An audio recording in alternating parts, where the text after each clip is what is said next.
Hello, good afternoon. Today's topic of discussion is discharge of contract by impossibility of performance or subsequent impossibility. First two modes of discharge of contract, that is discharge by performance and discharge by mutual agreement or consent, that has already been discussed in the previous lecture. So let us proceed to third mode of discharge of contract, that is discharge of contract by impossibility of performance. Impossibility of performance is one of the mode of discharge of contract. Section 56 of the Act recognizes a principle regarding initial impossibility, and accordingly, an agreement to do an act impossible in itself is void. Initial impossibility means from its formation or from its beginning of the contract, the performance is impossible. That is known as initial impossibility. For example, if X agrees with Y to bring silver from moon or gold from heaven for rupees 1 lakh, is void ab initio, that is from its beginning it is void. When the contract becomes impossible of performance by any supervening म्हणजे अकस्मात किंवा subsequent contingencies such as fire, flood or a tempest, that is a storm, or performance becomes unlawful by any new act passed by parliament, the parties are discharged from their liability under the contract. This is according to section 56.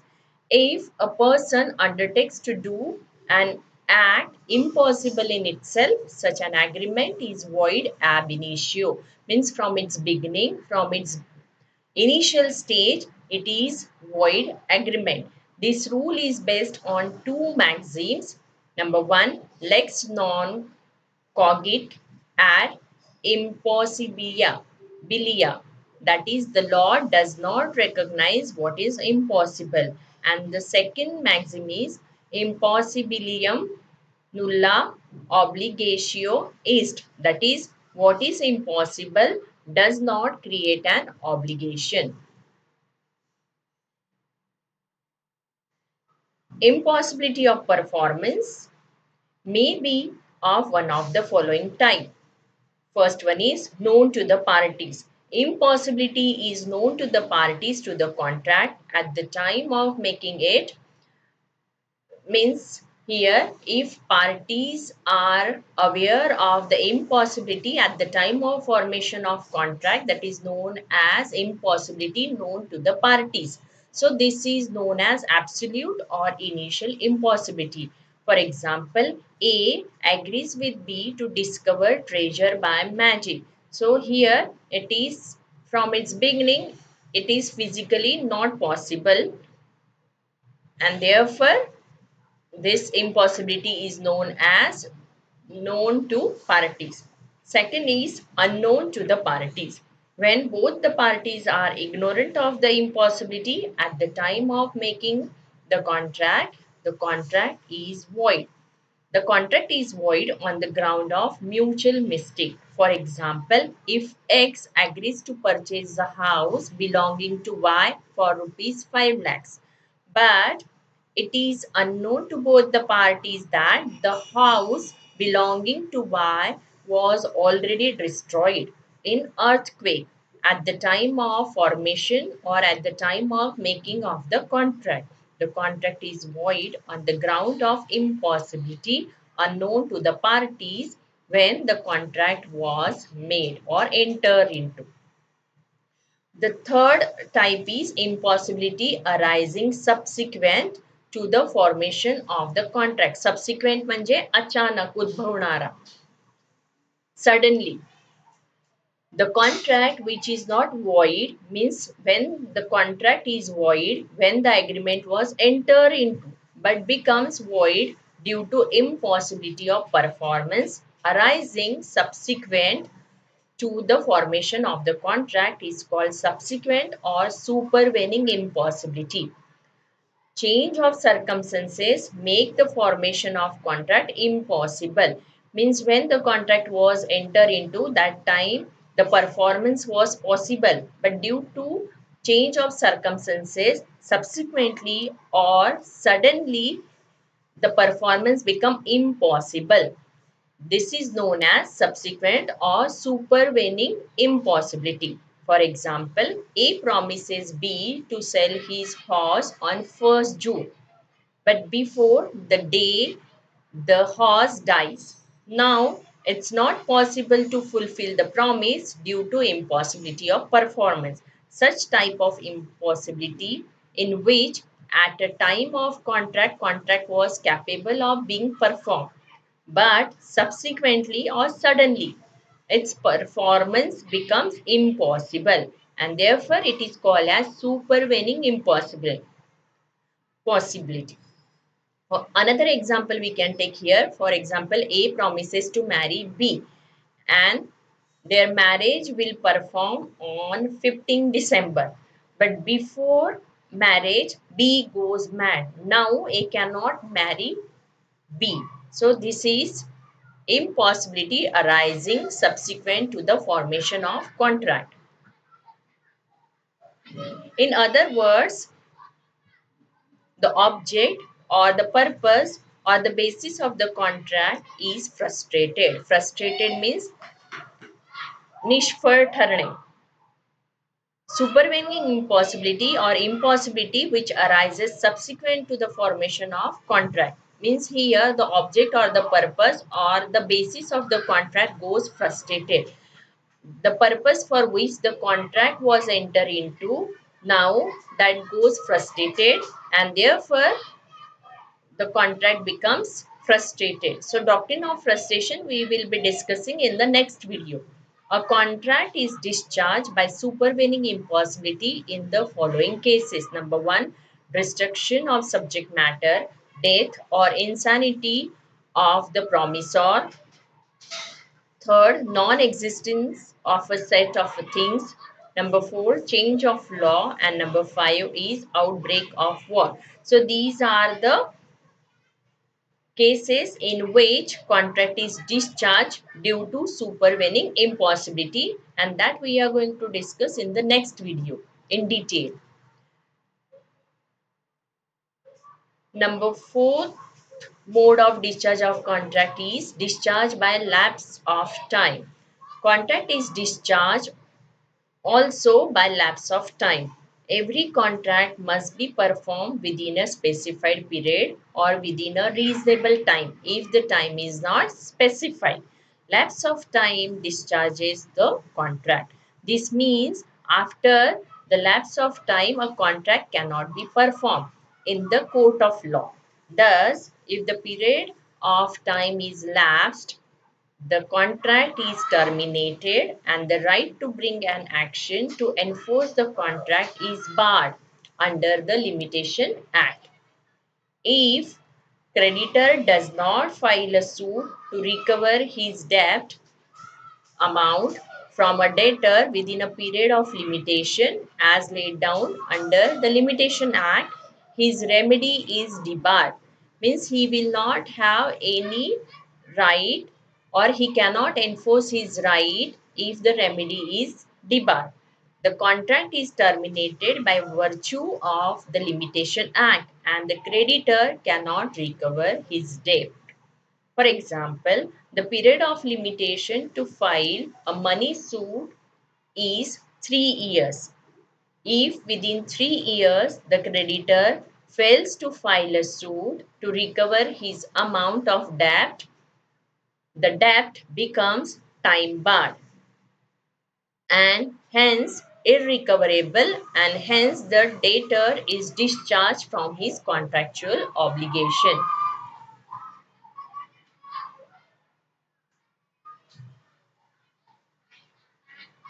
Number fifth mode of discharge of contract is discharge by operation of law. A contract is discharged or terminated by the operation of law in the following cases. First one is by death, second by insolvency or bankruptcy, number three by merger, number four material alteration, number five renegotiation, and number 6 is loss of evidence. So let us discuss one by one. The contract is discharged or terminated by operation of law in the following cases. So number 1 is by death. In contracts involving personal skill or ability, the contract is terminated or comes to an end on death of the promisor. For example, A has promised to paint a picture. So on death of A, the contract is terminated or that comes to an end, because here personal skill or ability is contracted for. Second is by insolvency. Insolvency म्हणजे दिवाळखोर or bankruptcy. When a person adjudicated insolvent, he is released or discharged from all his debts and liabilities incurred prior to his adjudication. Adjudication म्हणजे दावा, निकाल of insolvency. The rights and liabilities are transferred to an official receiver. Once a person is adjudicated as insolvent, म्हणजे त्याला जर कोर्टाने दिवाळखोर घोषित केलं असेल, so his rights and liabilities जे आपण काय असतात, those are transferred to an official receiver or official assignee which is appointed by the court under the Provincial Insolvency Act. So the insolvent is discharged from all obligations arising from all his earlier contract. Number third is merger. So when a superior right and an inferior right coincide, that is meet in one and the same person, the inferior right merges into the superior right by operation of law. This has already been explained in the previous video lecture. So here, for example, if a tenant, if he purchased the property, now his inferior right as a tenant, that is merges into superior right as a owner.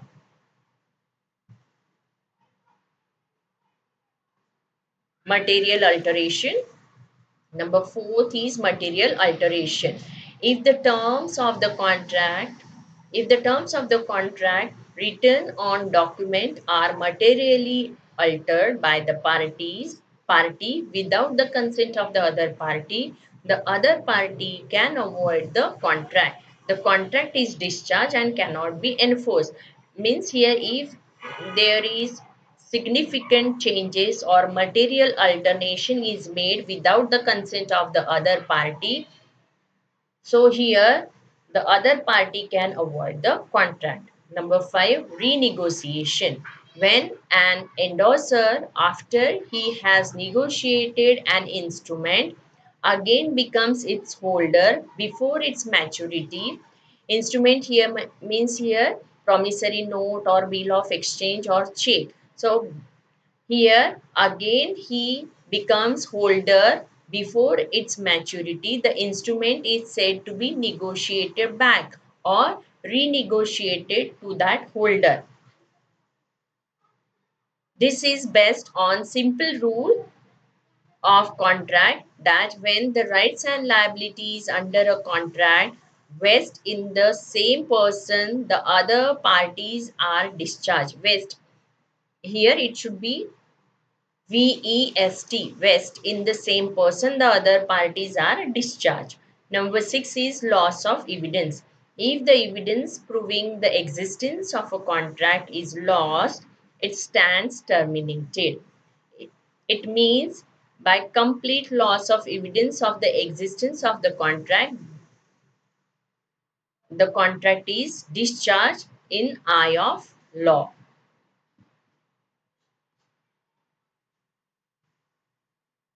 Sixth mode is discharge by breach of contract. Discharge of contract by breach made by one of the parties to contract.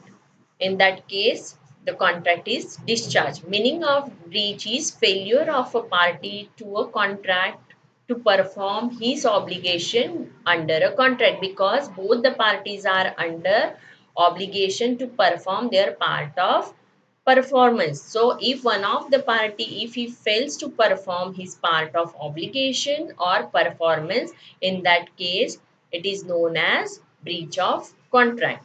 According to Section 39 of Indian Contract Act, when a party to a contract has refused to perform or disable himself from performing his promise in its entirety, the promisor may put an end to the contract. In other words, breach of contract arises where a party refuses to perform his part of the promise or part of performance. So breach may be of two kinds. One is actual breach of contract and second is anticipatory breach of contract. So let's discuss actual breach of contract.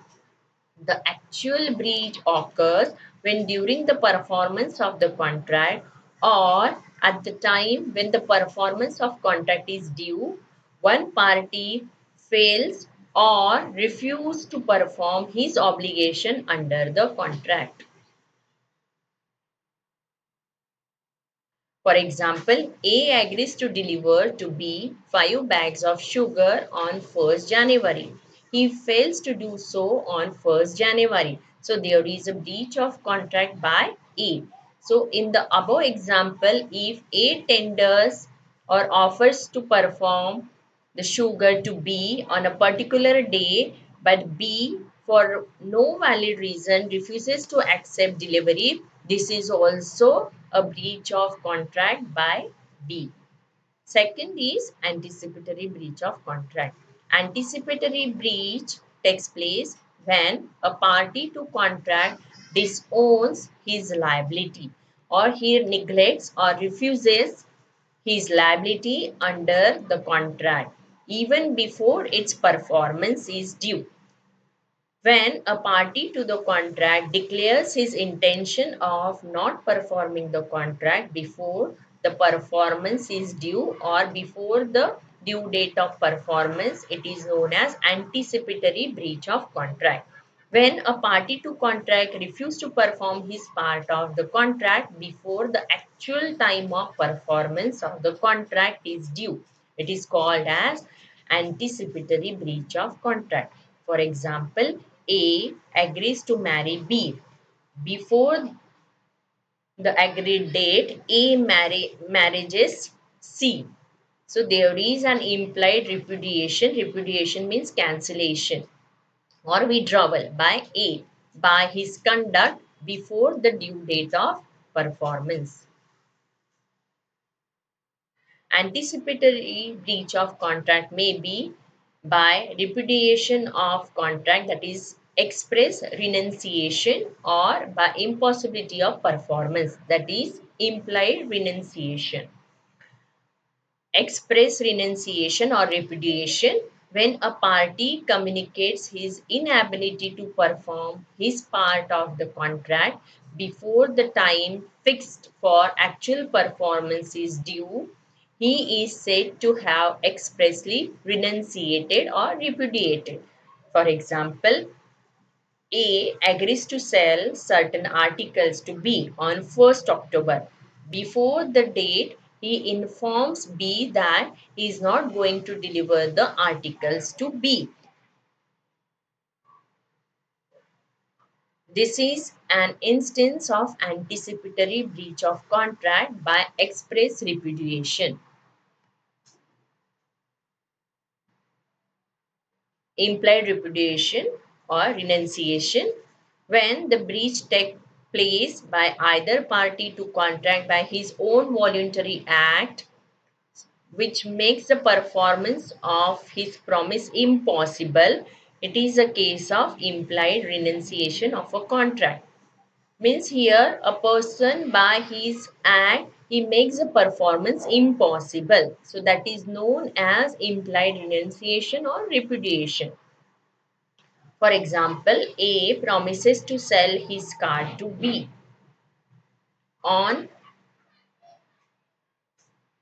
B before 1st May. But before 1st May, A sells his car to C. Here, A had performed such a voluntary act that because of that, the performance of his obligation towards B is now impossible, and therefore there is anticipatory breach by impossibility. is committed. So with this, I have completed the modes of performance of the modes of discharge of contract. So with this, I have completed all the modes of performance discharge of contract. Thank you.